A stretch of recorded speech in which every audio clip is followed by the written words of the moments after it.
وحبضنا الله يا أبلا بان كو أرق نبيل أن تذكر الشيء دراسية صدقة يسامحاد تذكرين وحنا يساسيان isna saamaxaa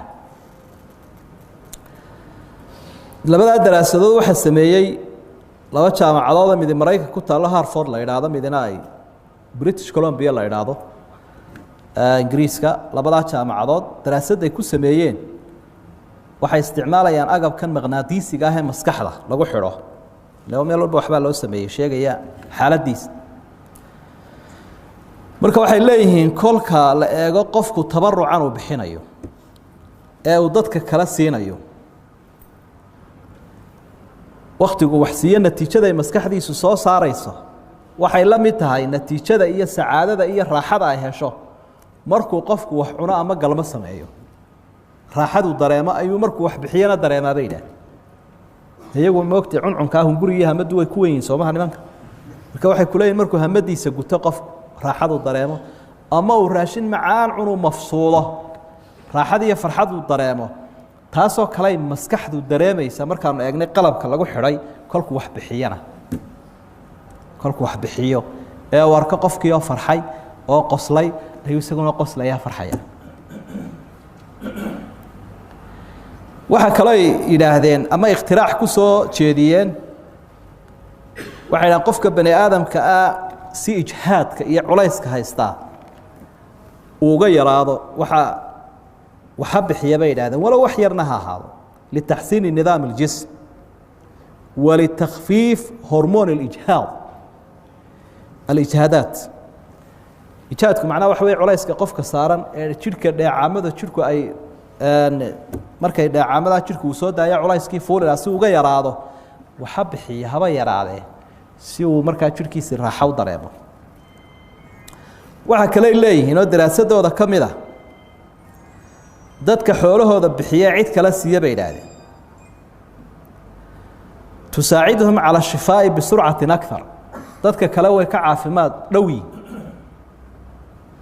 dawaatu nabigu noo sheegay alayhi salaatu wasalaam daawu mardaakum bi sadaqa dadkiina buka sadaqada ku daweeya marka waxay kolkaanu daba galeen tijaabinay laba bukaan oo mid wax bixinaya midna nagta yahay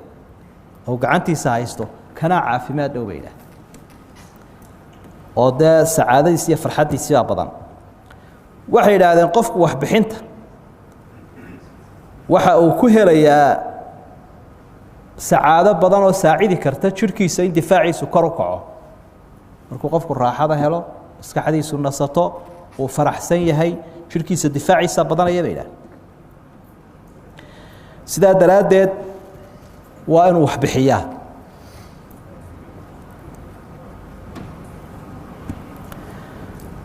waxyaabaha qofka ka saacidaya bay yiraahdeen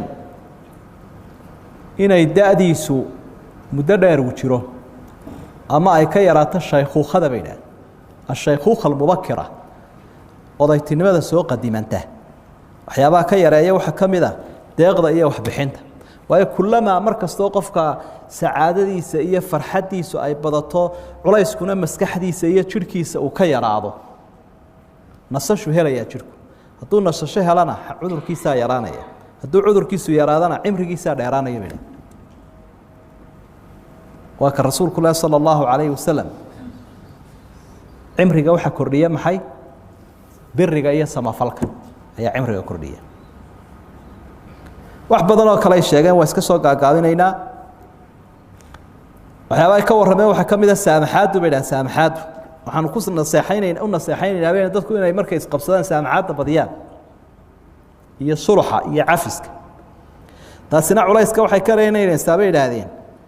daqdiga dhiigii kici lahaa ee wadnahana culays ku keeni lahaa halka naxliga iyo nashuushada iyo xiqdigu oo qofka culays ku keeno maskaxdiisa wadnihiisa iyo jirkiisaba waxa kale ay sii sheegeen yiraahdeen al-infaaq على الفقراء يزيل الخوف والاكتئاب ويسبب السعادة قفكو إنه وحبحيه وحوكو ديقه وحي قفك ككحيسا عبسده iyo waxaan ay u yaqaanaan stress-tiga iyo ciilka iyo carada qofka haysa ayuu ka kaxeeyaa wataa ilaahay uu noo sheegay subxaanahu wa tacaala aladiina yunfiquuna amwaalahum بالليل والنهار سرا وعلانية فلهم أجرهم عند ربهم ولا خوف عليهم ولا هم يحزنون marka waxaan helay baydaan waxaan la yiraahdaa cabsida iyo didbada iyo stressiga iyo culaysku uu ku yar yahay qofka wax bixiya halka uu ku badan yahay qofka wixiisa haysta ama had iyo jeer aan saamaxaad badnayn